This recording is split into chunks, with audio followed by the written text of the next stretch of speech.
الحمد لله نحمده ونستعينه ونستغفره ونعوذ بالله من شرور أنفسنا ومن سيئات أعمالنا من يهده الله فلا مضل له ومن يضلل فلا هادي له وأشهد أن لا إله إلا الله وحده لا شريك له وأشهد أن محمدا عبده ورسوله أرسله بالهدى ودين الحق ليظهره على الدين كله ولو كره المشركون اللهم صل على محمد وعلى آل محمد كما صليت على إبراهيم وعلى آل إبراهيم إنك حميد مجيد اللهم بارك على محمد وعلى آل محمد كما باركت على إبراهيم وعلى آل إبراهيم في العالمين إنك حميد مجيد عباد الله أوصيكم ونفسي أولا بتقوى الله يا أيها الذين آمنوا اتقوا الله حق تقاته ولا تموتن إلا وأنتم مسلمون يا أيها الذين آمنوا اتقوا الله وقولوا قولا سديدا يصلح لكم أعمالكم ويغفر لكم ذنوبكم ومن يطع الله ورسوله فقد فاز فوزا عظيما يا أيها الناس اتقوا ربكم الذي خلقكم من نفس واحدة وخلق منها زوجها وبث منهما رجالا كثيرا ونساء واتقوا الله الذي تساءلون به والأرحام إن الله كان عليكم رقيبا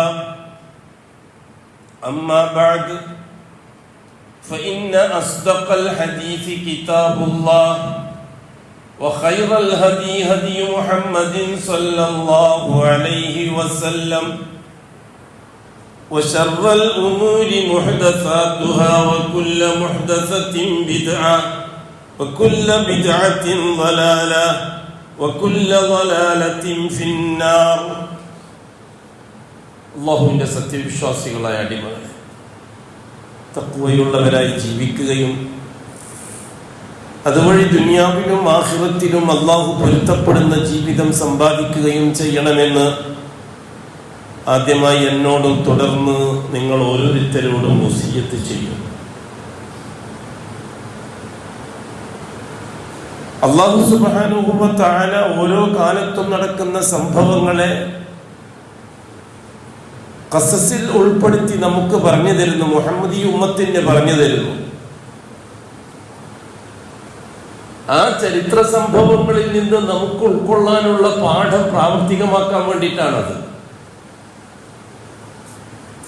കാലങ്ങളെയും സമയങ്ങളെയും സാക്ഷിയാക്കിക്കൊണ്ട്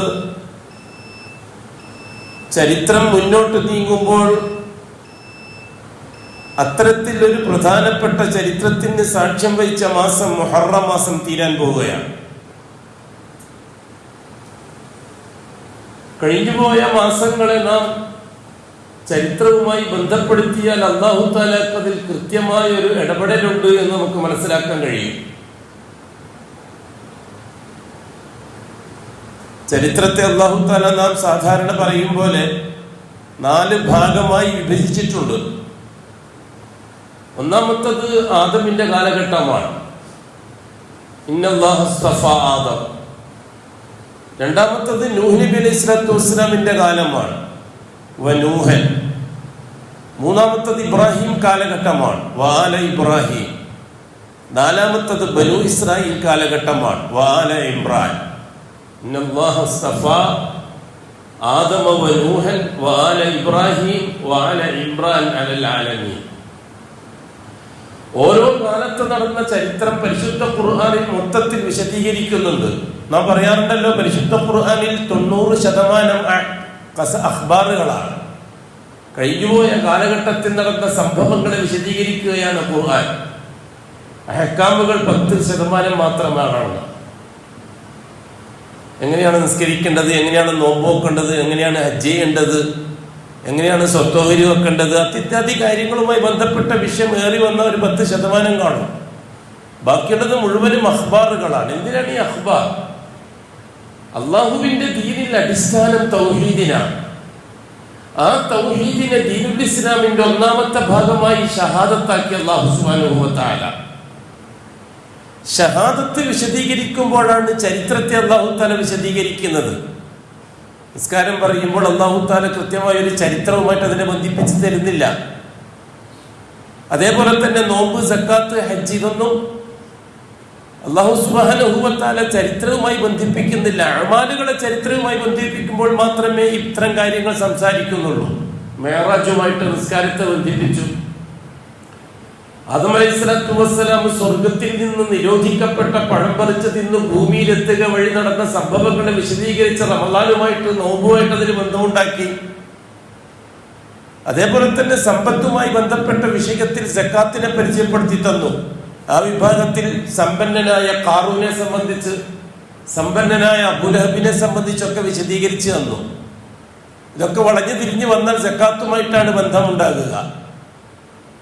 പിന്നെ അല്ലാഹു സുബ്ഹാനഹു വ തആല ഹജ്ജുമായി ബന്ധിപ്പിച്ചു തന്നു. ഹജ്ജ് മാസത്തെ ഹജ്ജുമായി ബന്ധിപ്പിച്ചു തന്നു. ഇതൊക്കെ ചരിത്ര ബന്ധങ്ങളാണ്. ഇത് മുഴുവനും നിലനിൽക്കുന്നത് ഷഹാദത്തുമായിട്ടുള്ള ബന്ധത്തിലാണ്. നാം പറയാറുണ്ടല്ലോ, ആദം അലൈഹിസ്സലാത്തു വസ്സലാം തൊട്ട് നൂഹ് നബി അലൈഹിസ്സലാത്തു വസ്സലാം വരെയുള്ള കാലഘട്ടങ്ങളിൽ ലാ ഇലാഹ ഇല്ലല്ലാഹ് ചർച്ച ചെയ്യേണ്ടി വന്നിട്ടില്ല. അതുകൊണ്ട് തന്നെ അത് ചരിത്രത്തിന്റെ ഒരു സുപ്രധാന ഭാഗമായി അല്ലാഹു ചർച്ച ചെയ്യുന്നില്ല. ലാ ഇലാഹ ഇല്ലല്ലാഹ് ചർച്ച ആ കാലഘട്ടങ്ങളിലെല്ലാം ചർച്ച റബ്ബുൽ അല്ലാഹ്, അല്ലാഹുവാണ് നമ്മുടെ റബ്ബ് എന്നതാണ്.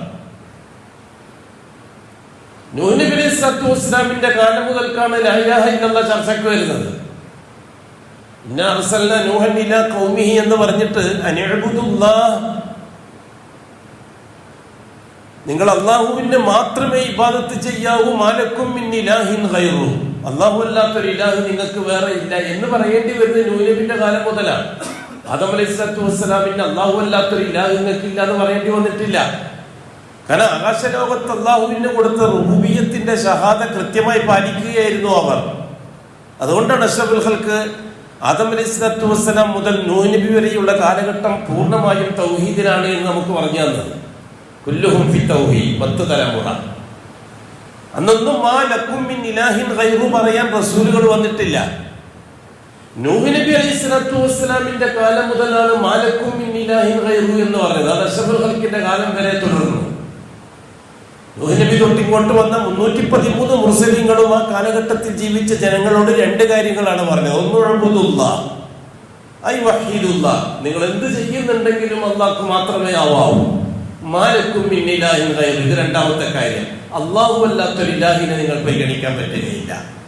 ഇവിടെയാണ് ലാ ഇലാഹ ഇല്ലല്ലാഹ് വരുന്നത്. ലാ ഇലാഹ ഒഴിവാക്കേണ്ടതിനെ പറ്റിയുള്ള ചർച്ചയാണ്, ഇല്ലല്ലാഹ് അംഗീകരിക്കേണ്ടതിനെ പറ്റിയുള്ള ചർച്ചയാണ്. അപ്പൊ ലാ ഇലാഹന്റെ അടുത്ത് എല്ലാം വന്നു. അതിന് അടിസ്ഥാനമായി നമുക്ക് അല്ലാഹു പരിചയപ്പെടുത്തി തരുന്നത് മരിച്ചുപോയ മഹാന്മാരുടെ സ്മാരകങ്ങളാണ്, അവരുടെ ഖബറുകൾ, അവരുടെ ജാറങ്ങൾ, അവരുടെ ദർഗകൾ.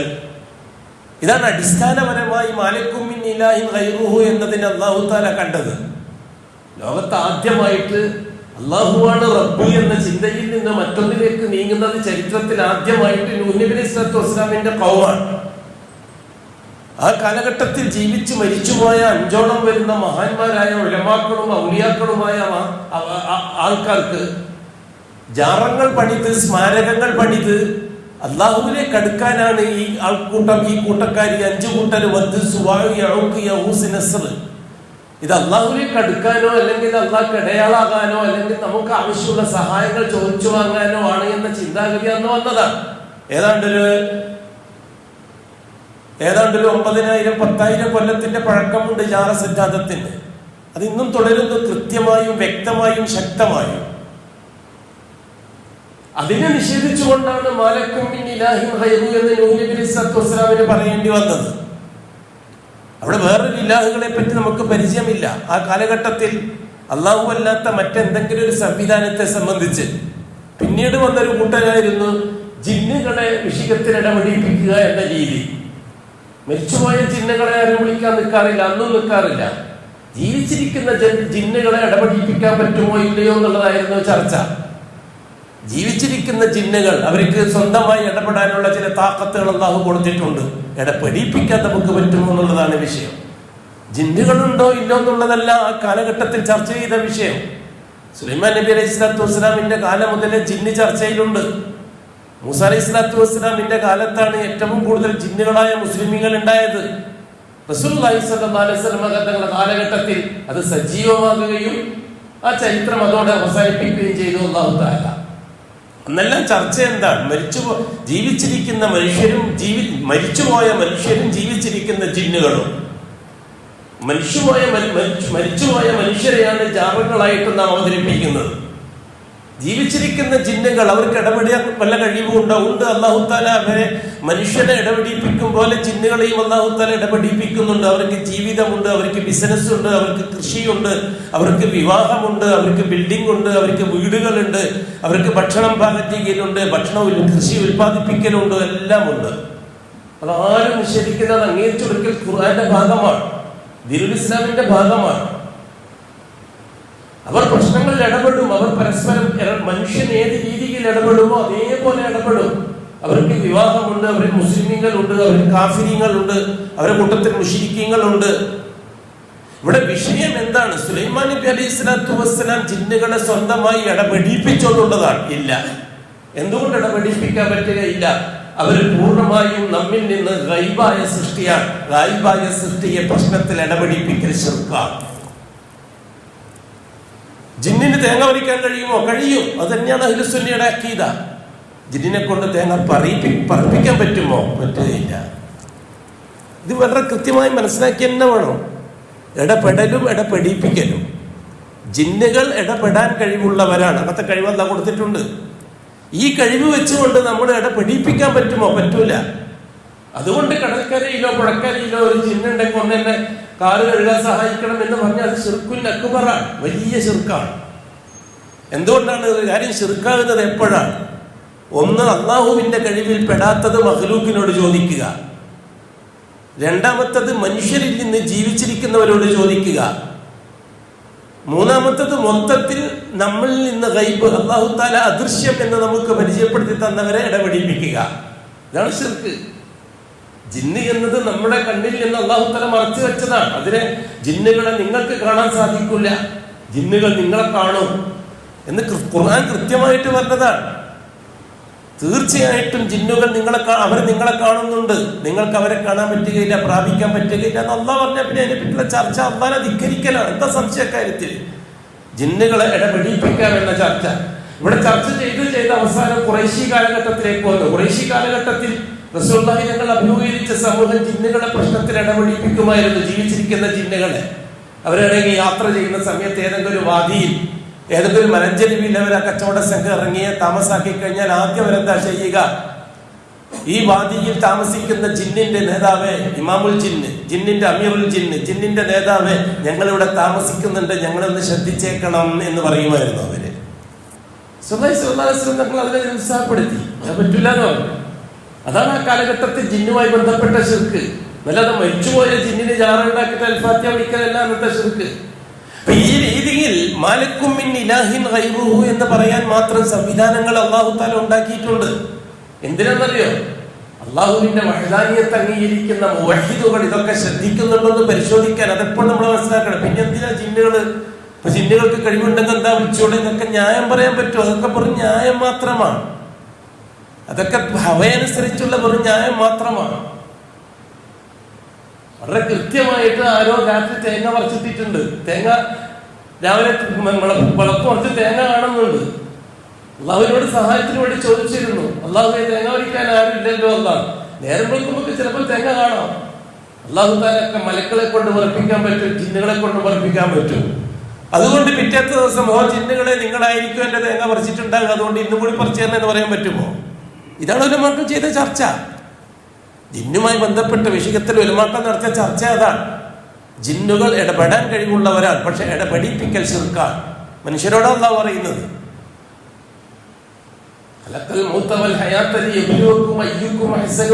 മനുഷ്യരോടാണ് അള്ളാഹു തആല പറയുന്നത്. നിങ്ങളെ പരിശോധിക്കാനാണ് നിങ്ങൾക്ക് ജീവിത മരണങ്ങളെ തന്നിരിക്കുന്നത്. ജീവിത മരണങ്ങൾ ഒരു വ്യവഹാരമാണ്. ആ വ്യവഹാരവുമായി അള്ളാഹു അസ്ബാബുകൾ ബന്ധിപ്പിച്ചിട്ടുണ്ട്. എന്തിനാണത്? അല്ലെങ്കിൽ പക്ഷിമൃഗജാതികൾക്ക് ഭക്ഷണം നൽകുന്ന പോലെ നിങ്ങൾക്കും നൽകാമായിരുന്നില്ലേ?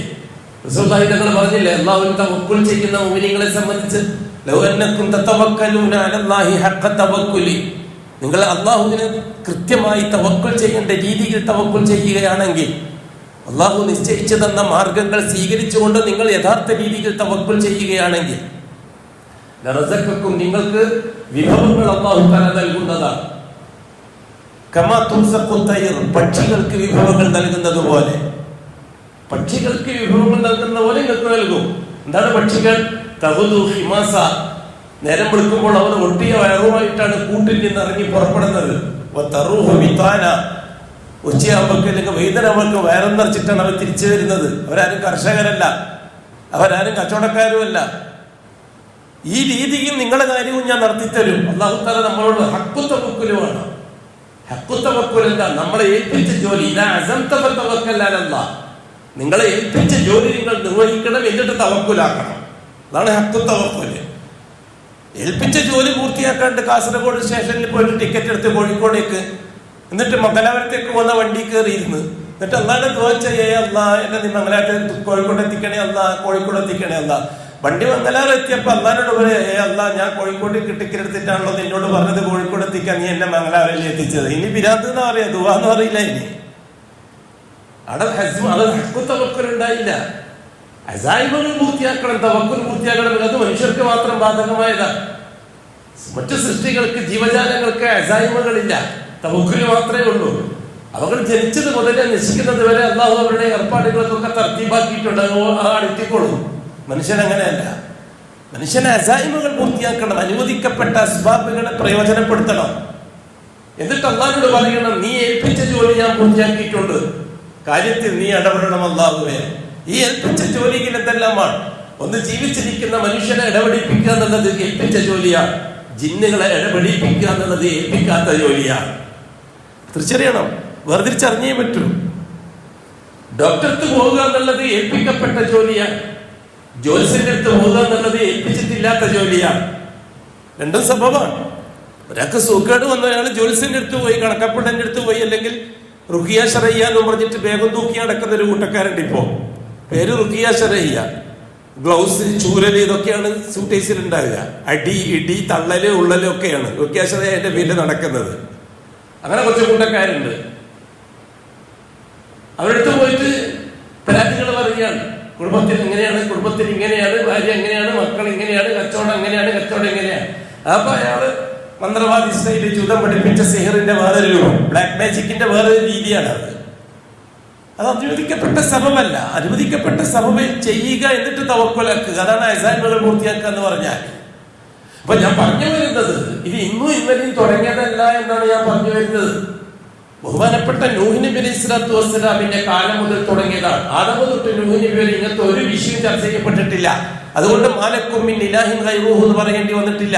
അതായത് ലാ ഇലാഹ ഇല്ലല്ലാഹ് എന്ന് പറയേണ്ടി വന്നിട്ടില്ല. അല്ലാഹു റബ്ബുന എന്നേ പറയേണ്ടി വന്നിട്ടുള്ളൂ. എന്റെ റബ്ബ് അല്ലാഹു എന്നേ പറയേണ്ടി വന്നിട്ടുള്ളൂ. എന്ത് പ്രശ്നം വരുമ്പോ നമ്മളെ റബ്ബ് അല്ലാഹു ആണല്ലോ. എന്തെങ്കിലും അടുക്കള പ്രശ്നം വന്നാൽ എന്തിനെ പേടിക്കുന്നത്? നമ്മളെ റബ്ബ് അല്ലാഹു ആണല്ലോ. കുടുംബ പ്രശ്നം വന്നാൽ എന്തിനു പേടിക്കണം? നമ്മളെ റബ്ബ് അല്ലാഹു ആണല്ലോ. ഇതായിരുന്നു അന്നത്തെ സംസാര വിഷയം, അടുക്കള സംസാര വിഷയം. അടുക്കള തൊട്ട് അങ്ങാടി വരെയുള്ള സംസാര വിഷയം അല്ലാഹു റബ്ബുനെയാണ്. എന്ത് പ്രശ്നം വരുമ്പോൾ നമുക്ക് അല്ലാഹ് ഉണ്ടല്ലോ, കാരണം അല്ലാഹു നമ്മുടെ റബ്ബാണല്ലോ. അല്ലാഹ് അല്ലാത്ത വേറൊരാളില്ല എന്ന് പറയേണ്ടി വന്നിട്ടില്ല ആ കാലഘട്ടത്തിൽ. പിന്നെ റബ്ബ പറയേണ്ടി വന്നത്. അള്ളാഹുവിനോടൊപ്പം മറ്റുള്ളവരെ ചേർത്ത് പറയാൻ തുടങ്ങിയപ്പോഴാണ് റസൂലുകൾ വരേണ്ടി വന്നത്. നൂഹ് നബിയാണ് ആദ്യത്തെ റസൂല്. അള്ളാഹുവിനോടൊപ്പം ഔലിയാക്കളെ ചേർക്കാൻ തുടങ്ങി. മരിച്ചുപോയ മനുഷ്യരെയും ജീവിച്ചിരിക്കുന്ന ജിന്നുകളെയും ഉപയോഗപ്പെടുത്താൻ തുടങ്ങി. അപ്പോഴാണ് മാലക്കും മിൻ ഇലാഹിൻ ഗൈറു എന്ന് പറഞ്ഞത്. അതുകൊണ്ട് തന്നെ ജീവിച്ചിരിക്കുന്ന ജിന്നുകൾ അതെന്റെ കാര്യത്തിൽ ഇടപെടാൻ പറ്റും. പിന്നെ എന്റെ വീട്ടിന്റെ താക്കോലെ അവരെ ഏൽപ്പിക്കാൻ പറ്റും, എന്റെ കാറ് അവരെ ഏൽപ്പിക്കാൻ പറ്റും. ഗൾഫിലേക്ക് എങ്ങനെ പോകുമ്പോൾ വര കൂട്ടിയിട്ട് മരത്തിന്റെ മുകളിൽ തൂക്കിയിട്ട് ജിന്നെ നോക്കിക്കണേന്ന് പറഞ്ഞിട്ട് പോകാൻ പറ്റൂല. കൊട്ടിയ ശിർക്കാണ്, ശിർക്കുൽ അക്ബറ എന്നല്ലേ മക്കൾ ഓർപ്പിച്ചെന്ന ഒന്നും ചെറുപ്പം ചെയ്യുന്ന വിഷയം. എന്നിട്ട് നൂഹ് നബി അലൈഹി സ്വലാത്തു വസ്സലാമിന്റെ കാലത്തെ നമുക്ക് ചരിത്രമാക്കി തന്ന അല്ലാഹു തആല നൂഹ് നബിന്റെ കാലഘട്ടത്തിലെ ഏതെങ്കിലും ഒരു അമലുമായിട്ട് ചരിത്രത്തെ അല്ല ബന്ധിപ്പിച്ചില്ല. എന്തുകൊണ്ടെന്നറിയുമോ? അത് നൂഹ് നബിന്റെ കാലഘട്ടം ഒരു പൊതുവിഷയമായിട്ടാണ് അല്ലാഹു തആല പറഞ്ഞത്. എന്താണ് പൊതുവിഷയം? ഒരു ഭാഗത്ത് പുരോഹിതന്മാരും മറുഭാഗത്ത് ജാറങ്ങൾ. അത് ഭരണാധികാരികൾ വേറെ ഇല്ല. പുരോഹിതന്മാരും ജാറങ്ങളും മാത്രമാണ് അന്ന് വിഷയം. പുരോഹിതന്മാര് പാവപ്പെട്ട സാധാരണക്കാരനെ വഞ്ചിക്കുക ജാറങ്ങൾ വെച്ചുകൊണ്ട്. അതാണ് നൂഹ് നബി കാലത്ത്. അന്ന് പ്രത്യേക ഭരണാധികാരികളില്ല. ഈ ജാറൻ കാവൽക്കാരായ പുരോഹിതന്മാരാണ് നാട്ടിന്റെ ഭരണാധികാരികൾ. അവരെന്താണ് കാര്യങ്ങളൊക്കെ നോക്കുന്നത്. അതുകൊണ്ട് തന്നെ അല്ലാഹു സുബ്ഹാനഹു വ തആല അവരെ മലഉ ഖൗമി നൂഹ് എന്നാണ് വിളിച്ചത്. മലഅ് എന്ന് പറഞ്ഞാൽ നമ്മുടെ നാടൻ ഭാഷയിൽ മൗലാന ശൈഖുന എന്നൊക്കെ പറയുന്ന മാതിരിയാണ്. മലഉ ഖൗം, ഖൗമിലെ മൗലാനമാര്. فقال الملأ الذين كفروا من قوم نوح من قومه നൂഹിന്റെ പിന്നെ കൗമിൽ നിന്ന് കാഫിരീങ്ങളായ മലവുകൾ പറയാൻ തുടങ്ങി. ആ മൗലാനമാരെ അല്ല കാഫിർ എന്ന് വിളിച്ചത്. ഇവിടെ ആ ശൈഖുനമാരെയാണ് അല്ല ഇവിടെ കാഫിർ എന്ന് പറഞ്ഞത്. ഖാലൽ മലഉല്ലദീന കഫറു, കാഫിരീങ്ങളായ മൗലാനമാര് പറഞ്ഞു. എന്താ പറഞ്ഞത്? ഈ നൂഹ് ഈ കൊണ്ടുവന്നിരിക്കുന്നത് നമ്മൾ ഇതുവരെ കേട്ടിട്ടില്ലാത്ത നമ്മുടെ ഉപ്പുപ്പമാരോ കാരണന്മാരൊന്നും പറയുന്നത് കേട്ടിട്ടില്ലാത്തൊരു പുതിയ പരിപാടിയായിട്ടാണ് വന്നിരിക്കുന്നത്. അല്ല മാത്രം എന്ന പരിപാടി. നമ്മളുപ്പൊക്കെ ആ ജാറങ്ങളിൽ പോയതിന്റെ തെളിവാണ് ആയിരക്കണക്കിന് കബറുകളുള്ള ഇറാഖിലെ ഖബർസ്ഥാനിൽ കല്ലെടുത്തു വെച്ചിട്ട് കെട്ടിയിരിക്കുന്ന 5 കബർ മാത്രം വേദനിച്ചിട്ട് കാണുന്നത് എന്തിന്റെ പേരിലാണ്? ആ കാലഘട്ടത്തിലെ ജനങ്ങൾ ചോദിച്ചതാണ്. നൂഹ് നബി അലൈഹി വസല്ലമിന്റെ വരവിൽ ജനങ്ങളെ വിളിച്ചുകൂട്ടിയിട്ട് വേണമെന്നതാണ്. കൂടാതെ അവര് പറഞ്ഞു നൂഹ് നബി അലൈഹി സ്വലാത്തു വസ്സലാമിനെ സംബന്ധിച്ച് നിങ്ങളെ കൂട്ടത്തിൽ നേതാവാകാനും ബില്ലാളാകാനും വേണ്ടിയിട്ട് മെനക്കെടുകയാണ് നൂഹ്. നിങ്ങളെ അടക്കി ഭരിക്കാൻ ഉദ്ദേശിക്കുകയാണ് നൂഹ്. തീർച്ചയായിട്ടും നൂഹിന് ജിന്നത്ത് ബാധിച്ചിട്ടുണ്ട്, ചെറിയ പിരാന്ത് ബാധിച്ചിട്ടുണ്ട്. ആ പിരാന്ത് പറയുന്ന പിച്ചും പേയും മാത്രമായിട്ട് നിങ്ങൾ ഇത് കണ്ടാൽ മതി. ഏത് കണ്ടാ മതി? മാലക്കും മിൻ ഇലാഹിൻ ഗൈറു, ലാ ഇലാഹ ഇല്ലല്ലാഹ് എന്നുള്ള കലിമ അങ്ങനെ കണ്ടാ മതി. ഇതിന്റെ ബഹുമാനം അല്ലാഹു സുബ്ഹാനഹു വ തആല നൂഹ് നബി അലൈഹി വസല്ലമിന്റെ കാലഘട്ടത്തെ ബാക്കി വന്ന 312 മുസ്ലിങ്ങളുടെ കാലഘട്ടവുമായിട്ട് ബന്ധിപ്പിച്ചു. അതുകൊണ്ട് നൂഹ് നബിന്റെ കാലഘട്ടത്തെ ഏതെങ്കിലും പ്രത്യേക ഇബാദത്തുമായിട്ട് അല്ലാഹു ബന്ധിപ്പിച്ചില്ല. ലോകാവസാനം വരെയുള്ള പുരോഹിതവർഗം ഈ സമൂഹത്തെ മരിച്ചുപോയവരെയും ജീവിച്ചിരിക്കുന്ന ഗായിബീങ്ങളെയും വെച്ചുകൊണ്ട് ചതിക്കുകയും വഞ്ചിക്കുകയും ചൂഷണം ചെയ്യുകയും ചെയ്യുമ്പോൾ അതിനെതിരായിട്ട് നൂഹ് നബിയുടെ കാലഘട്ടത്തെ പറഞ്ഞുകൊണ്ടിരിക്കണം എന്നാണ് അല്ലാഹു തആല ഉദ്ദേശിച്ചത്. പിന്നെ വരുന്നത് ആരാണ്? ഇബ്രാഹിം നബിന്റെ കുടുംബമാണ്. ഇബ്രാഹിം അലൈഹി സ്വലാത്തു വസ്സലാമിന്റെ കാലഘട്ടത്തിൽ നടന്ന സംഭവം 2 എണ്ണമാണ്. ഒന്ന്, ആസറിന്റെ നേതൃത്വത്തിലുള്ള പുരോഹിത വർഗം. ഇന്ന് ആസർ ഉണ്ടെങ്കിൽ ഇവിടുത്തെ ഷീഈ വിഭാഗങ്ങളുടെ കാരന്തൂരി ഷീയായാലും ശരി, ചേളരി ഷീയായാലും ശരി, സംസ്ഥാന ഷീയായാലും ശരി, ദക്ഷിണ ഷീയായാലും ശരി, ഇന്ന് ആസർ ജീവിച്ചിരിപ്പുണ്ടെങ്കിൽ അവരുടെ പ്രസിഡന്റാണ് ആസർ. ഇന്ന് അത്ര കൃത്യമായൊരു പുരോഹിതനാണ്. നൂഹ് നബി അലൈഹി സ്വലാത്തു വസ്സലാമിന്റെ ശരീഅത്തനുസരിച്ച് കാര്യങ്ങൾ മനസ്സിലാക്കിയ ഒരു പുരോഹിതനാണ് ഇബ്രാഹിം നബിന്റെ ബാപ്പ ആസർ. ആ ഇബ്രാഹിം നബിന്റെ ബാപ്പ ആസർ പൗരോഹിത്യത്തിന്റെ നേതൃത്വം. മറുഭാഗത്ത് നമ്രൂദ് എന്ന് പറയുന്ന രാജാവ് ആസറിനെ ഉപയോഗിച്ച് സാധാരണക്കാരായ മനുഷ്യന്റെ മനസ്സിൽ ഒരുതരം കപടമായ ആത്മീയ വിശ്വാസം ഉണ്ടാക്കിയെടുത്തു. അവിശ്വാസികളായ ജനങ്ങളെ അടക്കി ഭരിക്കുകയായിരുന്നു അന്ന് നമ്രൂദ്. അപ്പോൾ മേൽക്കോയ്മ ആസറിന്റെ നേതൃത്വത്തിലുള്ള പുരോഹിത വർഗത്തിനാണ്. എന്നുവെച്ചാൽ ജമിയത്തുൽ ഉലമക്ക. നാടൻ ഭാഷ പറയുമ്പോ ജമിയത്തുൽ ഉലമയെ പറഞ്ഞതൊന്നും പറയണ്ട, നിങ്ങൾക്ക് മനസ്സിലാണെങ്കിൽ അതേ നിവൃത്തിയുള്ളൂ. ജമിയത്തുൽ ഉലമയുടെ ഉത്തരവാദിത്തമാണ് ആസറിന്. ആ ആസറിന്റെ നേതൃത്വത്തിൽ ജമിയത്തുൽ ഉലമയെ വെച്ച് കളിക്കുകയായിരുന്നു നമ്രൂദ്. അതുകൊണ്ട് അല്ലാഹു തആല ഈ 2 സംഭവത്തെ നമുക്ക് മനസ്സിലാക്കി തന്നു. ഒന്ന് ആസറിന്റെ ഭരണവും, ഒന്ന് ആസറിന്റെ പൗരോഹിത്യവും, രണ്ടാമത് നമ്രൂദിന്റെ ഭരണവും. ഇതിനെ അല്ലാഹു ഹജ്ജുമായി ബന്ധിപ്പിച്ചു. ദുൽഹജ്ജ് മാസവുമായിട്ട് അതിന്റെ ബന്ധം വളരെ കൃത്യമായി മനസ്സിലാക്കിയേ പറ്റും. മനസ്സിലാകുന്നില്ല എന്ന് പറഞ്ഞ സംഖ്യ നടക്കൂല. പറഞ്ഞ പോലെ നമ്മള് ഉപ്പന്മാര്, ഉസ്താദുമാര്, ഖാദിമാര്, തങ്ങന്മാര്, ഹോജന്മാര്, മൗലാനന്മാരെന്ന് പറഞ്ഞ് നമ്മൾ കേട്ടിട്ടില്ല. വഹാബികൾ വന്നിട്ടാണ് ഇത് ആദ്യമായിട്ട് പറയുന്നത് പറഞ്ഞാൽ സംഗതി നടക്കൂല. ആര് പറഞ്ഞു ആര് പറഞ്ഞില്ല എന്നുള്ളതല്ല വിഷയം. ഇതാണ് ഖുർആൻ. പരിശുദ്ധ ഖുർആന്റെ ദഅവത്ത് ഇതാണ്. അല്ലാഹു തആല ഇബ്രാഹിം അലൈഹിസ്സലാത്തു വസ്സലാമുമായിട്ട് ദുൽഹജ്ജിനെ ബന്ധിപ്പിച്ച ദുൽഹജ്ജ് മാസം കഴിഞ്ഞു പോയി.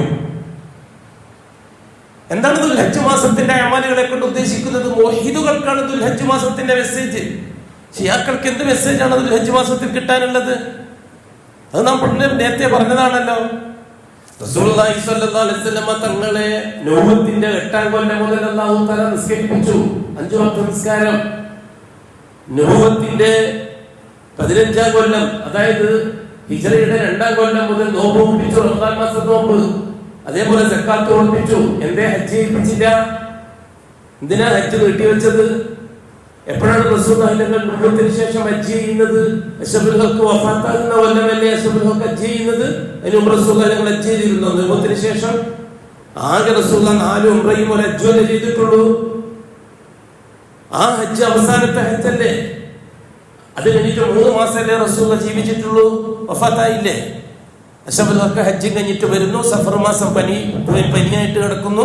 മുഹറം കഴിഞ്ഞ് റബീഉൽ അവ്വൽ മാസം വഫാത്താവുന്നു. റസൂലുള്ളാഹി തങ്ങളെ കൊണ്ട് ഹജ്ജ് എന്തിനാണ് ബന്ധിപ്പിച്ചത്? ഹജ്ജ് മുവഹിദീങ്ങൾക്കുള്ളതാണ്, ഇവിടുത്തെ ഷിയാക്കൾക്കുള്ളതല്ല, ഇലാഹ നടത്തിക്കാർക്കുള്ളതല്ല, ജാഹ് ബർക്കത്തുകാർക്കുള്ളതല്ല ഹജ്ജ്. പക്ഷെ പറഞ്ഞിട്ട് കാര്യമില്ല. ഇന്ന് ഭൂലോകത്തുള്ള മുസ്ലിമീങ്ങളിൽ ഏതാണ്ട് 98% ജാഹ് ബർക്കത്തിന്റെ ആൾക്കാരാണ്. 2% മാത്രമേ മുവഹിദുകളുള്ളൂ. ശരി, ആ 2%-ത്തിനുള്ളതാണ് ഹജ്ജ്. അംഗീകരിക്കാൻ നിങ്ങൾക്ക് കഴിയുന്നുണ്ടോ ഇല്ലോ എന്നുള്ളത് നിങ്ങളെ മനസ്സുമായിട്ടുള്ള ബന്ധമാണത്. ഷിയാക്കൾക്ക് പറഞ്ഞതല്ല ഹജ്ജ്. ഷിയാക്കൾക്ക് പറഞ്ഞതാണ് ഹജ്ജ് എങ്കിൽ 9-ാമത്തെ കൊല്ലം അഷ്റഫുൽ ഖൽഖായ ഹജ്ജ് പൂർത്തിയാക്കണമായിരുന്നു. റസൂലുള്ളാഹി തങ്ങൾ ഹജ്ജിന് പോകാൻ വേണ്ടി തീരുമാനിച്ചു, ഏലാൻ ചെയ്തു മദീനയിൽ വെച്ച്. അഷ്റഫുൽ ഖൽഖിനോടൊപ്പം മുവഹിദുകളായ മുസ്ലിമീങ്ങളായ, അതായത് സലഫികളായ മുസ്ലിമീങ്ങൾ ഹജ്ജിന് പോകാൻ വേണ്ടി തീരുമാനമെടുത്തു. ഒപ്പം ഷിയാക്കളും ആ കൂട്ടത്തിൽ പുറപ്പെടാൻ തീരുമാനിച്ചു. അന്ന് മദീനത്ത് മുവഹിദുകൾ വളരെ ന്യൂനപക്ഷവും ഷിയാക്കൾ ഭൂരിപക്ഷവുമാണ്. അവരെല്ലാം ഇബ്രാഹിമി ശരീഅത്തനുസരിച്ച് അമൽ ചെയ്യുന്നവരാണ്. അവർ ഹജ്ജും ഉംറയും ചെയ്യുന്നവരാണ്. അവരൊക്കെ ലബ്ബൈക അല്ലാഹുമ്മ ലബ്ബൈക ചെല്ലുന്നവരാണ്. അവരും ആ കൂട്ടത്തിൽ പോകാൻ തീരുമാനിച്ചപ്പോൾ അഷ്റഫുൽ ഖൽഖ് ഹജ്ജ് ക്യാൻസലാക്കി, യാത്ര ക്യാൻസലാക്കി. കാരണം ഈ ഷിയാക്കളെയും കൊണ്ട് പോകാൻ നമ്മള് സലഫി അമീറായിരിക്കും. ആ കൂട്ടത്തിൽ സലഫികളും ഉണ്ടാവും, ഹജ്ജിന് ഷിയാക്കളും ഉണ്ടാവും, വേണ്ടി വന്നാൽ ഖാദിയാനി ഉണ്ടാവും. അമീർ സലഫി ആയിരിക്കും. അത് ദുനിയാവിന്റെ വേറൊരു മറിമായ എന്ന് പറയാൻ പാടില്ല.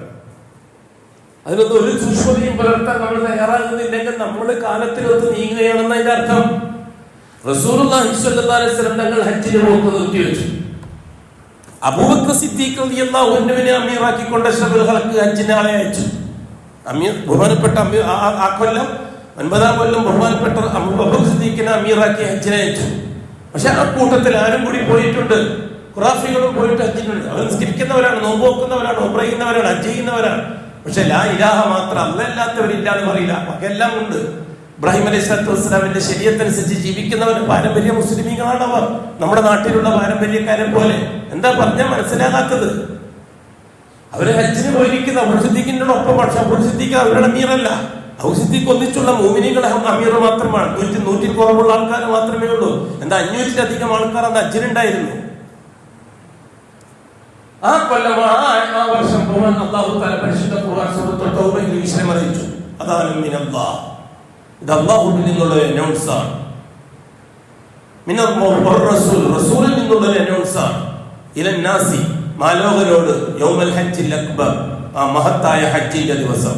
അതെ, അല്ലാഹു തആല ആയത്തിറക്കി അവരോട് പോയിട്ട് പറയണം, തീർച്ചയായിട്ടും ഇന്നല്ലാഹു ബറാഉ മിനൽ മുശ്രിക്കീൻ വറസൂൽ, മുശ്രിക്കീങ്ങളിൽ നിന്ന് പൂർണ്ണമായും അല്ലാഹു തആല ഒഴിവാൻ.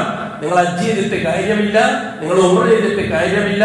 അടുത്ത കൊല്ലം മുതൽ ഇനി ഒരു കുട്ടി ഇങ്ങോട്ട് വരാൻ പാടില്ല എന്ന് ഏലാൻ ചെയ്യാൻ അല്ലാഹുവിന്റെ കൽപ്പന. സൂറത്തു തൗബ. ഉടൻ തന്നെ ബഹുമാനപ്പെട്ട റസൂലുള്ളാഹി റളിയല്ലാഹു തആല അൻഹുവിനെ മക്കത്തേക്ക് പറഞ്ഞയച്ചു അബൂ സിദ്ദീഖിനോട് ഈ കഥ പറയാൻ. അബൂബക്കർ സിദ്ദീഖ് അങ്ങനെ കഅബത്തിന്റെ സാക്ഷിയാക്കിക്കൊണ്ട് ഈ പ്രഖ്യാപനം നടത്തി. അടുത്ത കൊല്ലം മുതൽ ഇനി ആരും ലാ ഇലാഹ അല്ലാഹ് മാത്രമേ ഉള്ളൂ എന്ന് പറയാത്തവർ അടുത്ത കൊല്ലം മുതൽ ഹജ്ജിന് വരാൻ വേണ്ടി പാടുന്നവർ എത്ര വലിയ നിസ്കാരക്കാരായാലും ശരി, നോമ്പുകാരായാലും ശരി, ദാനധർമ്മക്കാരായാലും ശരി, അജൂമ്രക്കാരായാലും ശരി, അടുത്ത കൊല്ലം മുതൽ ഇങ്ങോട്ട് വരാൻ പാടില്ല എന്ന് അല്ലാഹുവിന്റെ കൽപ്പനയുണ്ട്. അത് റസൂലുള്ളാഹി തങ്ങളുടെ പ്രഖ്യാപനമാണ്. ആ പ്രഖ്യാപനത്തോടു കൂടി വളരെ സ്ട്രോങ് ആയിട്ട് തോന്നുന്നു മുവഹിദുകൾ. അടുത്ത കൊല്ലം ഒരൊറ്റ ഖുറാഫിയെയും മക്കത്തേക്ക് വിട്ടില്ല. റസൂലുള്ളാഹി തങ്ങൾ ഹജ്ജിന് പോകാൻ തീരുമാനിച്ചു. അങ്ങനെ മദീനയിൽ നിന്ന് പുറപ്പെട്ടത് ഹജ്ജിന് വേണ്ടിയിട്ട് എല്ലാം ക്ലിയർ ആയതിനു ശേഷം കഅബത്തിന് ചുറ്റുമുള്ള 313 ജാറങ്ങളിൽ ഒരു അംശം പോലും ബാക്കിയില്ലാത്ത രീതിയിൽ തരിപ്പണമാക്കിയതിനു ശേഷം റസൂലുള്ളാഹി തങ്ങൾ ഹജ്ജിന് പോയത് ആയിരുന്നില്ലേ? എന്തിനാ ചരിത്രം ഒഴിവെക്കുന്നത്? എന്തിനാ ദുർവ്യാഖ്യാനിക്കുന്നത്? ആർക്ക് വേണ്ടി? ഇവിടുത്തെ മഹാഭൂരിപക്ഷം എന്ന ശിയാക്കൾക്ക് വേണ്ടി എന്തിനാണ് സലഫി പണ്ഡിതന്മാർ ദുർവ്യാഖ്യാനം നടത്തുന്നത്? ഭൂരിപക്ഷത്തെ തൃപ്തിപ്പെടുത്താൻ വേണ്ടിയിട്ട്. ഭൂരിപക്ഷത്തെ തൃപ്തിപ്പെടുത്താൻ അവരൊന്നിച്ച് കല്യാണം കഴിക്കണം, അവരൊന്നിച്ച് ബിരിയാണി തിന്നണം, അവരൊന്നിച്ച് ബിസിനസ് ചെയ്യണം, അവരൊന്നിച്ച് എല്ലാ കാര്യങ്ങളും നടത്തണം. അതുകൊണ്ട് അവരെ വെറുപ്പിച്ചുകൂടാ. വെറുപ്പിക്കാതിരിക്കാൻ എന്താണ് വഴി? അവരൊക്കെ എല്ലാ കാര്യത്തിന്റെ ഒപ്പത്തിനൊപ്പം പോവുക. ഇടക്കിടക്കൊക്കെ ജാറപ്പള്ളി നിൽക്കാൻ പോവുക, ഇടക്കിടക്കൊക്കെ ജാറത്തി കയറിയിട്ട് ഇലാ നിർത്തി പറയുക, ഇടക്കിടക്കൊക്കെ നിവേദനത്തിന്റെ ചോറ് തിന്നാൻ പോവുക. അങ്ങനെ ഒരു അഭിപരിപാടി നടത്തണം. എന്തിന്? ദുനിയാവിന്റെ ആവശ്യത്തിന് വേണ്ടി. പക്ഷെ അല്ലാഹു സുബ്ഹാനഹു വ തആല അഷ്റഫുൽ ഖൽഖിന് രണ്ട് കാര്യം: കൗനിയായ വിഷയത്തിൽ അവരോട് സഹകരിച്ചോളെ, സാങ്കേതിക കാര്യത്തിൽ അവരോട് സഹകരിച്ചോളെ, ശർഈയായ വിഷയത്തിൽ സഹകരിക്കുന്ന പ്രശ്നമില്ല. ശർഈയായ വിഷയത്തിൽ സഹകരിക്കുന്ന പ്രശ്നം, തുറന്നു നിസ്കരിക്കുന്ന ഖുതുബത്ത് ലയിക്കുന്ന ഇമാമിനെ തുറന്നു നിസ്കരിക്കുന്ന പ്രശ്നമേ ഇല്ല. ഖുതുബത്ത് ലയിക്കുന്ന ഇമാമ് ശിർക്ക് ചെയ്യുന്ന ആളാണ്. ശിർക്ക് ചെയ്യുന്ന ആളെ പേര് മുശ്രിക്ക് എന്നാണ്. ഡ്രൈവറെ പേരല്ലേ കൂട്ടർ? ഡ്രൈവ് ചെയ്യുന്ന ആളെ പേരല്ലേ ഡ്രൈവർ? ചെറുക്കാണ്. ഓക്കെ, അത് പറയാം. ചെറുക്ക് ചെയ്യുന്നവൻ എന്നേ പറയോ അവനെ പറ്റി. മുശ്രിക്ക് എന്ന് പറയാൻ പാടില്ല. ഇപ്പൊ കുറച്ച് സലഫി സൂഫി തരീഖത്തുകാർ വന്നിട്ടുണ്ട്. രണ്ട് തരീഖത്താണ്. ഒന്ന് ഷീഈ സൂഫിസം, മറ്റേത് സലഫി സൂഫിസം. സലഫി സൂഫത്ത് ചില മൗലാനമാര്, ചില അബുമാര്, ചില അഹുമാര്, അതേപോലെ തന്നെ ചില അഫ്ദഹുല്ലമാര്, ചില ഒഫഖഹുല്ലമാര്, ചില റഹിമഹുല്ലമാരൊക്കെ ഇറങ്ങിയിട്ടുണ്ട്. അവരൊക്കെ ശൈഖന്മാരാണ്. അവരൊക്കെ കുറച്ച് കിതാബ് വേദികളായ കുറച്ച് മുരീദന്മാരുണ്ട്. അവരൊക്കെ ഈ അബിദിയൽ പരിപാടിക്കാരാണ്. അവരുടെ വാദം എന്താണെന്ന് വെച്ചാൽ ശിർക്കാണ്. ശിർക്ക് ചെയ്യുന്നവൻ എന്നേ പറയാൻ പറ്റുള്ളൂ. മുശ്രിക്ക് എന്ന് വിളിക്കണ്ട. ഡ്രൈവ് ചെയ്യുന്നവനെ എന്നേ വിളിക്കാവൂ, ഡ്രൈവർ എന്ന് വിളിക്കാൻ പാടില്ല എന്ന് പറയുമ്പോൾ എന്തിരിക്കാവുന്നതാണ്? ലോകം അങ്ങോട്ടാണ്. ഒരു ഭാഗത്ത് കെട്ടുകെട്ടിയ ഷീഈ സൂഫിസം, മറുഭാഗത്ത് കെട്ടുകെട്ടിയുള്ള സലഫി സൂഫിസം. ഈ രണ്ട് സൂഫിസത്തിന്റെയും ഇടയിൽ ഹക്ക് വല്ലാതെ വിഷമിക്കുകയാണ് മുന്നോട്ട് പോകാൻ. അഖൂലു ഖൗലി ഹാദാ വല്ലാഹു അഅലം വഅസ്തഗ്ഫിറുല്ലാഹൽ അലീമ ലി വലക്കും വഅസ്തഗ്ഫിറു അന്നി വഅൻകും വഅൻ ജമീഇൽ മുസ്ലിമീന വൽ മുഅ്മിനീന അജ്മഈന വഅസ്തഗ്ഫിറുഹു ഇന്നഹു ഹുവൽ ഗഫൂറുർ റഹീം.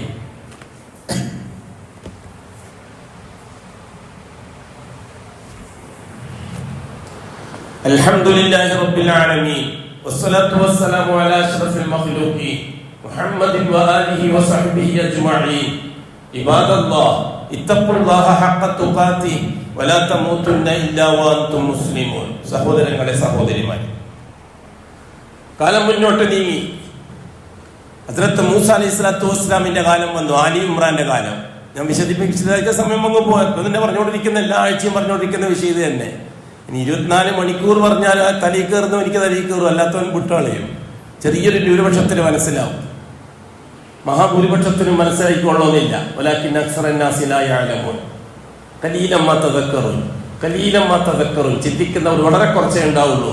വലാകിന്ന അക്സറന്നാസ്, മാലോകരിൽ മഹാഭൂരിപക്ഷം ലാ യഅലമൂൻ, വിവരമില്ലാത്തവരാണെന്ന് അല്ലാഹു തആല പറഞ്ഞു. ഇത്തരം കാര്യങ്ങളെ പറ്റിയാ തുടർന്ന് അങ്ങോട്ട് അല്ലാഹു തആല ആലി ഇമ്രാന്റെ ചരിത്രമാണ് പറയുന്നത്. ഇവിടെ അല്ലാഹു തആല തെരഞ്ഞെടുക്കുന്ന ഒരു ഭാഗത്ത് മൂസ അലൈഹിസ്സലാത്തു വസ്സലാമിനെ തൗഹീദിന്റെ പ്രബോധകനുമായി, മറുഭാഗത്ത് അല്ലാഹു ചരിത്രത്തിന്റെ ഭാഗമാക്കുന്നത് അതിശക്തമായ ഭരണകൂടം, ആ ഭരണകൂടത്തെ താങ്ങി നിർത്തുന്ന പുരോഹിതന്മാർ. നേരത്തെ അതിശക്തമായ പുരോഹിത വർഗം, ആ പുരോഹിത വർഗത്തെ താങ്ങുന്ന ഭരണാധികാരി. ഇബ്രാഹിമിന്റെ ബാപ്പ ആസറും സംഘവും അതിശക്തമായ പൗരോഹിതത്തിന്റെ മേധാവികളാണ്. അവരെ താങ്ങുക മാത്രമാണ് ആസറിന്റെ ജംറൂദിന്റെ ജോലി. ഇവിടെ നേരെ തിരിച്ചാണ്. ഭരണകൂടം വളരെ ശക്തമാണ്. പൗരോഹിത്യം ആ ഭരണകൂടത്തിന്റെ ചൊൽപ്പടിക്കനുസരിച്ചിട്ട് സാധാരണക്കാരന്റെ മസ്തിഷ്കത്തെ ചൂഷണം ചെയ്യുന്ന സമൂഹമാണ്. ഭരണകൂടത്തിന്റെ നേതൃത്വത്തിലുള്ളത് ഫിറഔനാണ്, കിബുത്തി വിഭാഗത്തിൽപ്പെട്ട ഫറോവ സമൂഹം. ഇസ്രായേലി സമൂഹത്തിലെ പണ്ഡിതന്മാരാണ് ഫറോവ സമൂഹത്തിന്റെ ഭരണാധികാരികൾക്ക് ചുക്കാൻ പഠിക്കുന്നത്. അവരാണ് പൂർവികന്മാരായ ഇബ്രാഹിമി, നൂഹി, റിസാലത്തിന്റെ കാലഘട്ടവുമായിട്ട് ബന്ധപ്പെട്ടതിനെ നിഷേധം എതിർത്ത് പാവപ്പെട്ട സാധാരണക്കാരന്റെ ആവശ്യങ്ങളെ മരിച്ചുപോയ മഹാന്മാരും ജീവിച്ചിരിക്കുന്ന ജിന്നുകളുമായി ബന്ധിപ്പിച്ച് സാധാരണക്കാരായ ഈജിപ്തിലെ ജനങ്ങളെ ഫിറഔന്റെ ഭരണാധികാരത്തിന്റെ ചോട്ടിൽ കീടങ്ങളായി, ഇന്നത്തെ ഫാസിസ്റ്റ് ഭരണകൂടത്തിന്റെ ചോട്ടിൽ മറ്റു പല പാർട്ടികളും ആൾക്കാരെ കൂട്ടി അതിന്റെ കൂട്ടത്തിലാക്കി കൊടുക്കുന്നത് പോലെ ഫാസിസം. എന്താണ് ഫാസിസം? പൗരോഹിത്യത്തിന്റെ ജോലി സാധാരണക്കാരനെ അടിച്ചും ഇടിച്ചും കൊന്നും കളവ് പറഞ്ഞും കളവ് നടത്തിയും ചൂഷണം ചെയ്തും സാധാരണക്കാരനെ ഭരണകൂടത്തിന് സപ്പോർട്ടാക്കി തീർക്കുക എന്നുള്ളതാണ്. സാധാരണക്കാരനെ ഭരണകൂടത്തിന് സപ്പോർട്ടാക്കി തീർക്കുക എന്നുള്ളതാണ്. അതാണ് അന്ന് ചെയ്തത്. മൂസ അലൈഹി സ്വലാത്തു വസ്സലാം അപ്പോൾ അവരിലേക്കാണ് റസൂലായിട്ട് വരുന്നത്. സംഭവങ്ങൾ മുന്നോട്ട് പോയില്ലേ? ചരിത്രം മുവഹിദുകൾക്ക് അനുകൂലമായി സാക്ഷിയാകുകയായിരുന്നില്ലേ? മുഹറം മുവഹിദികൾക്കല്ലേ ചരിത്രപാഠം? ഇവിടുത്തെ ഷിയാക്കൾക്ക് മുഹറം എന്ത് ചരിത്രപാഠമാണുള്ളത്? ആരാണ് കർബലയെ മുഹറവുമായി ബന്ധിപ്പിച്ചത്? കർബലയ്ക്ക് ഇസ്ലാമിൽ എന്താണ് സ്ഥാനം? കർബലയ്ക്ക് ഇസ്ലാമുമായിട്ട് എന്താണ് ബന്ധം? ഹുസൈൻ റളിയല്ലാഹു അൻഹുവിനെ അന്ന് കൂഫയിലേക്ക് അയച്ചത് ആരായിരുന്നു? ആർക്ക് വേണ്ടിയായിരുന്നു ഹുസൈൻ റളിയല്ലാഹു അൻഹു കൂഫയിലേക്ക് പോയത്? ആരാണ് കൂഫയിൽ നിന്ന് ഹുസൈൻ റളിയല്ലാഹു അൻഹുവിനെ ക്ഷണിച്ചു വരുത്തിയത്? ഹുസൈൻ റളിയല്ലാഹു അൻഹു ആരുടെ മശൂറ അനുസരിച്ചായിരുന്നു കൂഫയിലേക്ക് പോയത്? ബൈഅത്ത് ചെയ്യപ്പെട്ട ഒരു ഭരണാധികാരി ഇല്ലേ അവിടെ, യസീദ് ബിൻ മുആവിയ? ബൈഅത്ത് ചെയ്യപ്പെട്ട ഒരു ഇസ്ലാമിക ഭരണകൂടം നിലനിൽക്കെ ആ ഭരണകൂടത്തിനെതിരിൽ വിപ്ലവവുമായിട്ട് പോകാൻ ഹുസൈൻ റളിയല്ലാഹു അൻഹുവിനെ പ്രേരിപ്പിച്ച വസ്തുത എന്താണ് ചരിത്രത്തിന്റെ സാക്ഷിത്വം? ഇത് കർബല ഹുസൈൻ റസൂലുള്ളാഹി തങ്ങളുടെ പേരക്കുട്ടിയല്ലേ എന്ന് പറഞ്ഞിട്ട് ആൾക്കാരെ ചൂഷണം ചെയ്യാൻ എളുപ്പമാണ് ഭൂരിപക്ഷ ഷിയാക്കൾക്ക്. ഇഹ്വാനിയൻ മൗദൂദിയൻ ചിന്താഗതിക്കാർ രാഷ്ട്രീയ വിപ്ലവം ഉണ്ടാക്കാനും അതേപോലെ തന്നെ ഇറാനിയൻ ഷിയ്യത്ത് ദീനുൽ ഇസ്ലാമിന് പകരം വേറൊരു ദീൻ ഉണ്ടാക്കാനും മെനക്കെട്ടപ്പോൾ അഷ്റഫുൽ ഖൽക്കിന്റെ കുടുംബത്തെയാണ് ഉപയോഗിച്ചത്. അതാണ് ഇന്നും തുടർന്നുകൊണ്ടിരിക്കുന്നത്. ഹസ്രത്ത് ഹുസൈൻ റളിയല്ലാഹു തആല അൻഹുവിനെ പറയുമ്പോൾ ഏത് സാധാരണക്കാരനോ ഒന്ന് പതിനും, കാരണം അഷ്റഫുൽ ഖൽക്കിന്റെ പേരക്കുട്ടിയല്ലേ. ഇവിടെ നമുക്ക് അഷ്റഫുൽ ഖൽക്കിന്റെ പേരക്കുട്ടിയേക്കാൾ ഇസ്ലാമിക ശരീഅത്താണ് നമുക്ക് പ്രധാനം. അഷ്റഫുൽ ഖൽക്കിന്റെ പേരക്കുട്ടിയല്ല, ഇസ്ലാമിക ശരീഅത്ത്. ലാ ഇലാഹ ഇല്ലല്ലാഹ് മുഹമ്മദുർ റസൂലുള്ളാഹി എന്ന കലിമക്ക് കൊടുത്ത ഷഹാദയാണ് നമുക്ക് പ്രധാനം. അതിൽ ഹുസൈൻ എന്താണെന്നല്ല. ഹിജറയുടെ 60-ാം കൊല്ലം നടന്നൊരു സംഭവത്തെ ദീനുൽ ഇസ്ലാമിന്റെ ഭാഗമാക്കാൻ നമുക്ക് എന്താണ് ഉത്തരവാദിത്വം? മുഹമ്മദി റിസാലത്തുമായിട്ട് എന്താണ് കർബലക്ക് ബന്ധം? മുഹമ്മദി റിസാലത്തിന് കൊടുത്ത ശരീഅത്തുമായിട്ട് എന്താണ് മുസ്ലിമീങ്ങൾക്ക് ബന്ധം? മുഹമ്മദി റിസാലത്തിന് കൊടുത്ത ഷഹാദത്തുമായിട്ട് കർബലക്ക് എന്താണ് ബന്ധം? അവിടുത്തെ സാധാരണക്കാരായ ഒരുതരം മടയന്മാരുണ്ടാക്കി തീർത്ത മുസീബത്തിന് കരുവാകുകയല്ലേ ഹുസൈൻ റളിയല്ലാഹു അൻഹു ഉണ്ടായത്? ഹുസൈൻ റളിയല്ലാഹു അൻഹുവിനെ കത്തുകളെ എത്തിയിട്ട് വരുത്തിച്ചത് ആരായിരുന്നു? ഹുസൈൻ റളിയല്ലാഹു അൻഹു ആദ്യം പോകാൻ കൂട്ടാക്കിയിട്ടില്ലല്ലോ. കുടുംബം ഇല്ലായിരുന്നില്ല ഹുസൈൻ റളിയല്ലാഹു തആല അൻഹുവിന്. കുടുംബം പൂർണ്ണമായിട്ടും എതിർത്തില്ല. ബഹുമാനപ്പെട്ട ഹുസൈനോട് പോകാൻ പാടില്ല എന്ന് പറഞ്ഞിട്ട് മദീനയിൽ നിന്ന് ബഹുമാനപ്പെട്ട സഹാബാക്കളുടെ മക്കളും പൂർണ്ണമായി എതിർത്തിട്ടില്ലേ? ദീനിന് വേണ്ടിയിട്ടാണ് ഹുസൈൻ പോയതെങ്കിൽ എന്തിനാണ് സഹാബാക്കൾ ഹുസൈനെ എതിർത്തത് പോകുന്നതിന് തൊട്ട്? ഞാൻ ചോദിക്കട്ടെ, കർബലയിലേക്ക് ഹുസൈൻ പോയത് ദീനുൽ ഇസ്ലാമിന്റെ ആവശ്യമാണെങ്കിൽ മദീനത്തുള്ള സഹാബാക്കൾ ഹുസൈൻ റളിയല്ലാഹു അൻഹു എന്തിനാണ് എതിർത്തത്? പോണ്ടെന്ന് പറഞ്ഞത് എന്തിനു വേണ്ടിയിട്ടാണ്? ദീനിന്റെ പരിശ്രമത്തിന് പോണ്ടെന്നാണോ സഹാബാക്കൾ പറയേണ്ടത്? ഈ ഹുസൈൻ റളിയല്ലാഹു തആല അൻഹു സ്വന്തം എടുത്ത തീരുമാനമല്ലേ? ശരീഅത്തിന്റെ ഏത് വകുപ്പ് അനുസരിച്ചാണ് ഹുസൈൻ റളിയല്ലാഹു അൻഹു തീരുമാനം എടുത്തത്? നമുക്കിവിടെ ശരീഅത്താ വിഷയം, ഹുസൈൻ അല്ല വിഷയം. ഹുസൈൻ റളിയല്ലാഹു അൻഹു എടുക്കുന്ന തീരുമാനം ലാ ഇലാഹ ഇല്ലല്ലാഹ് മുഹമ്മദുർ റസൂൽ അനുസരിച്ചായിരിക്കണം. ഇവിടെ ഇപ്പോൾ സംഭവിച്ചത് മൗലാനമാരും ശൈഖുനമാരും തീരുമാനം പറയുമ്പോൾ ലാ ഇലാഹ ഇല്ലല്ലാഹ് വിഷയമല്ല, മുഹമ്മദ് റസൂലിന്റെ വിഷയമല്ല. നമ്മുടെ ഉസ്താദ് പറഞ്ഞതല്ലേ, നമ്മുടെ ശൈഖുന പറഞ്ഞതല്ലേ, നമ്മുടെ തങ്ങള് പറഞ്ഞതല്ലേ. തങ്ങൾക്ക് എന്താണ് ശൈഖുനക്കും തങ്ങൾക്കും മൗലാനാക്കും ഒക്കെ എന്താണ് ദീനുൽ ഇസ്ലാമിൽ കാര്യം? ദീനുൽ ഇസ്ലാമിന്റെ കാര്യം ലാ ഇലാഹ ഇല്ലല്ലാഹ് കൊടുത്ത ഷഹാദ, മുഹമ്മദുർ റസൂൽ കൊടുത്ത ഷഹാദ. അവസാനം കൂഫയിൽ നിന്ന് അവർ നിരന്തരം കത്തുകൾ എഴുതാൻ തുടങ്ങി. 500ഓളം കത്തുകൾ എഴുതിയവര് ഹുസൈൻ റളിയല്ലാഹു തആല അൻഹുവിന്. ഞങ്ങൾ ബൈഅത്ത് ചെയ്തിരിക്കുകയാണ്, എത്രയും പെട്ടെന്ന് വരണം, നിങ്ങളാണ് അമീറുൽ മുഅ്മിനീൻ, ഞങ്ങൾ നിങ്ങളെ കാത്തിരിക്കുകയാണ്. ഇവിടെ ഭരണമില്ല, ഇവിടെ സംവിധാനങ്ങളില്ല, ഇസ്ലാം എല്ലാം പൂത്തിയിരിക്കുകയാണ്. കൂഫ എവിടെ, മദീന എവിടെ? ഇന്നത്തെ മാതിരി റോക്കറ്റ് കയറി പോകാൻ പറ്റുന്ന സ്ഥലമല്ലല്ലോ. 1-2 മാസം യാത്ര ചെയ്യേണ്ടേ അവിടെ എത്തണമെങ്കിൽ? അവിടെ എത്രയും പെട്ടെന്ന് വരണം എന്ന് നിർബന്ധിച്ചിട്ട് ഹുസൈൻ റളിയല്ലാഹു അൻഹുവിന്റെ തലക്ക് ചൂട് പിടിപ്പിച്ചു. ഹുസൈൻ റളിയല്ലാഹു തആല അൻഹു പുറപ്പെട്ടു. കുടുംബത്തിൽ നിന്നുള്ളവർ മാത്രം ഒന്നിച്ചുപോയി. അവരാരെങ്കിലും ഒന്നിച്ചുണ്ടായിരുന്നോ? ഉമ്മമാരും ഇളമമാരും മുത്തമ്മമാരും അതേപോലെ തന്നെ മക്കളുടെ ഭാര്യമാരൊക്കെ ഉണ്ടായിരുന്നുള്ളൂ. അതിനു മുമ്പായിട്ട് മുസൈലിമ എന്ന് പറഞ്ഞ ഒരാളെ അയച്ചു, ഞാൻ വരുന്നുണ്ടെന്ന് പറയാൻ വേണ്ടിയിട്ട്. പക്ഷെ ആ റിപ്പോർട്ട് മുഴുവൻ അവിടെ എത്തിയില്ല. കത്തെഴുതി വിളിപ്പിച്ചത് തന്നെ മുസ്ലിം ഇബിനു ഓർമ്മ കിട്ടുന്നില്ല. അദ്ദേഹത്തിനെ വഴിക്ക് തടഞ്ഞു വെച്ച് ഈ കത്തെഴുതി വിളിപ്പിച്ചവർ. കാരണം ഇവിടുത്തെ സംഗതി മുഴുവൻ ഹുസൈൻ അറിയാം, പിന്നെ ഹുസൈൻ വരൂല. ഇവിടെ എത്തിയപ്പോഴാണ് കാര്യം മനസ്സിലാകുന്നത്. ഇവിടെ വിപ്ലവകാരികൾ ഭരണകൂടത്തിനെതിരായിട്ട് വിപ്ലവം നടത്തുന്ന ഒരുതരം പിരാന്തന്മാരാണ് കത്തെഴുതിയിരിക്കുന്നത്. ഇവിടെ എത്തിയപ്പോഴാണ് മുസ്ലിമിന് മനസ്സിലാകുന്നത്. മുസ്ലിമിനെ അവർ ബന്ദിയാക്കി. എന്തിന്? ഈ വിഷയം ഹുസൈൻ അള്ളാഹു അറിയാതിരിക്കാൻ. ഹുസൈൻ അള്ളാഹു തആല പുറപ്പെട്ടു. ഇവിടെ എല്ലാം ഭംഗിയാണെന്ന് അവർ അറിയിച്ചു കൊടുത്തു. ബഹുമാനപ്പെട്ട ഹുസൈൻ അള്ളാഹു തആല കർബലയിലെത്തിയപ്പോൾ യസീദ് ബിൻ മുഅവിയ ഉമർ ബിൻ സിയാദിനെ വിളിച്ചിട്ട് പറഞ്ഞു, ആ പോക്ക് ശരിയാകുകയില്ല. ഇത് ഖിയാമത്ത് നാൾ വരെയും ഭരണകൂടത്തിനെതിരെ വിപ്ലവം നടത്തുന്നതിന് ഇതിനെ തെളിവാക്കിയെടുക്കും ജനങ്ങൾ. നമ്മൾ സപ്പോർട്ട് ചെയ്താൽ അവിടെ സപ്പോർട്ട് ചെയ്യാൻ പറ്റുകയില്ല എന്നും പറഞ്ഞിട്ടല്ലേ അവരിങ്ങോട്ട് വന്നത്. അവിടെ വെച്ച് കത്തെഴുതി വിളിപ്പിച്ചവരെ ഇബ്നു സിയാദിന്റെ പട്ടാളവും അതേപോലെ തന്നെ യസീദ് ബിൻ മുആവിയ എന്ന ഭരണാധികാരിയും വളരെ കർശനമായ ഭാഷയിൽ താക്കീത് കൊടുത്തപ്പോൾ അവര് പത്തിമടക്കി. പത്തിമടക്കുക മാത്രമല്ല ചെയ്തത്, അവർ ഇബ്നു സിയാദിന്റെ പട്ടാളത്തോടൊപ്പം കൂടി അവരെ കൈകൊണ്ടല്ലേ, കത്തെഴുതി വിളിപ്പിച്ച അവരെ കൈകൊണ്ടല്ലേ ഹുസൈൻ അള്ളാഹുവിന് വധിക്കപ്പെട്ടത്? യസീദിന് ഉത്തരവാദിയാണോ? ഇബ്നു സിയാദ് കടുകടുത്ത നടപടിയെടുത്തത് ഇത്തരത്തിൽ വരുന്നൊരു സമൂഹത്തെ അടിച്ചമർത്തം ചെയ്യാന്നുള്ളത് ബാത്തിലിനെ തകർക്കുന്നതിന്റെ ഭാഗമല്ലേ? ആരായിരുന്നു ഹുസൈൻ അള്ളാഹിനെ കൊന്നത്? ഇന്നത്തെ ഇറാനിയൻ ഷീയ്യത്തിന്റെ നേതാക്കന്മാരല്ലേ അന്ന് ഹുസൈൻ അള്ളാഹിനെ കൊന്നത്? നമുക്ക് ആവശ്യമുള്ളവരെ കൊല്ലാനും ജീവിപ്പിക്കാനും പഠിച്ചവരല്ലേ ഷീഈ വിഭാഗം? ആദ്യം കൊല്ലുക, എന്നിട്ട് ആ കൊന്ന മയ്യത്തിനെ വെച്ചിട്ട് വിലപേശിയിട്ട് കാര്യങ്ങൾ നേടുക. ഇതാണ് ഇറാനിയൻ ഷീയ്യത്തിന്റെയും ഇറാനിയൻ ഷീഈ ഭരണകൂടത്തിന്റെയും ലക്ഷ്യങ്ങൾ. ചരിത്രം പഠിക്കൂ കൂട്ടരെ.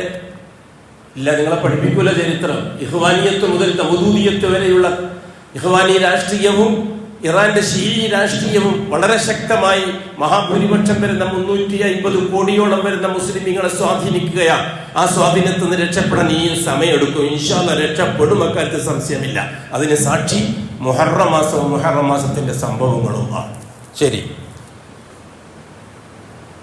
തുടർന്നങ്ങോട്ട് മുഹമ്മദുർ റസൂലുള്ളാഹ് മുഹറം മാസത്തോടുകൂടി ശരീഅത്തിന്റെ റിസാലത്തിന്റെ കയ്യൊപ്പോടുകൂടി ശരീഅത്തിൽ ഉൾക്കൊള്ളിച്ച ഇബാദത്തിന്റെയും ഇക്റാമിന്റെയും മാസം കഴിഞ്ഞു. റജബ്, ശഅബാൻ, റമദാൻ, ശവ്വാൽ, ദുൽഖഅദ, ദുൽഹജ്ജ്, മുഹറം. 7 മാസങ്ങൾ ശരീഅത്തിന്റെ മാസങ്ങളാണ്. 7 മാസം ആദരവിൻ്റെതാണ്, 7 മാസം അനുഷ്ഠാനത്തിൻ്റെതാണ്. അതിന് റിസാലത്തിന്റെ കയ്യൊപ്പുണ്ട്, ശരീഅത്തിന്റെ കയ്യൊപ്പുണ്ട്. ഇനി വരുന്ന 5 മാസങ്ങൾ ഇസ്ലാമിക ശരീഅത്തുമായിട്ട് ഒരു ബന്ധവുമില്ലാത്ത മാസമാണ്. ഒന്ന് സഫർ, റബീഉൽ അവ്വൽ, റബീഉൽ ആഖിർ, ജുമാദുൽ അവ്വൽ, ജുമാദുൽ ആഖിർ. ഈ 5 മാസങ്ങൾക്ക് ശരീഅത്തിൽ ഒരു അഡ്രസ്സുമില്ല. ഈ 5 മാസവുമായിട്ട് ബന്ധപ്പെട്ട ഒരമലും മുഹമ്മദി റിസാലത്തിന്റെ കയ്യൊപ്പോടെ ശരീഅത്തിൽ അനുവദിച്ചു തന്നിട്ടില്ല. എന്നിട്ടും റബീഉൽ അവ്വൽ ഇബാദത്തിന്റെ മാസമാക്കിയത് ആരാണ്? കൊടിയ കാഫിരീങ്ങളാണ്. അലാ വ ഇന്നല്ലാഹു സുബ്ഹാനഹു വ തആല അമറനാ ബിസ്സലാത്തി അലാ നബിയിഹി അംറ ഫഖാല മുഖ്ബിറൻ വ ആമിറ ഇന്നല്ലാഹ വ മലായികതഹു യുസല്ലൂന അലൻ നബി യാ അയ്യുഹല്ലദീന ആമനൂ സല്ലു അലൈഹി വസല്ലിമു തസ്ലീമാ ഖാല അലൈഹി സ്വലാത്തു വസ്സലാം മൻ സല്ല അലയ്യ വാഹിദതൻ സല്ലല്ലാഹു ബിഹാ അലൈഹി അശ്റ അല്ലാഹുമ്മ സല്ലി അലാ മുഹമ്മദ് വഅലാ ആലി മുഹമ്മദ് കമാ സല്ലൈത അലാ ഇബ്രാഹിം വഅലാ ആലി ഇബ്രാഹിം വബാരിക് അലാ മുഹമ്മദ് വഅലാ ആലി മുഹമ്മദ് കമാ ബാരക്ത അലാ ഇബ്രാഹിം വഅലാ ആലി ഇബ്രാഹിം ഫിൽ ആലമീന ഇന്നക ഹമീദും മജീദ്. اللهم ارض عن شفيع خلفائه الراشدين المهديين ابي بكر وعمر وعثمان وعلي رضي الله عنهم وعن سائر الصحابه والقرابه كلهم اجمعين وارض عنا معهم برحمتك يا ارحم الراحمين. اللهم اغفر للمؤمنين والمؤمنات والمسلمين والمسلمات الاحياء منهم والاموات. اللهم انك مجيب الدعوات وقاضي الحاجات. طيب ثرانا وثراهم واجعل الجنه مأوانا ومأواهم. اللهم اصلحنا واصلح ائمتنا وامتنا وولاتنا وولاة امورنا واجعل امورنا بايدي خيارنا حتى يقودنا الى الخير من هو خير منا. اللهم انصر جيوش المسلمين وفك اسر المأسورين وقض الدين عن المدينين. اللهم اكتب الستر والسلامة علينا وعلى والدينا وعلى اولادنا وعلى جميع الحجاج والعمار والزوار والغزاة والمسافرين والمجاهدين في سبيلك صاددين والدين في برك وبحرك وجوفك أجمعين يا رب العالمين. اللهم أجرنا من النار. اللهم أجرنا من النار. اللهم أجرنا من النار. اللهم لا تشفي خلقنا بالنار ولا تجعلنا من حطب النار فإنها بئس الدار وبئس المثوى وبئس القرار. ربنا اغفر لنا ولإخواننا الذين سبقونا بالإيمان ولا تجعل في قلوبنا غلا للذين آمنوا ربنا إنك رؤوف رحيم إن الله يأمر بالعدل والإحسان وإيتاء ذي القربى وينهى عن الفحشاء والمنكر والبغي يعظكم لعلكم تذكرون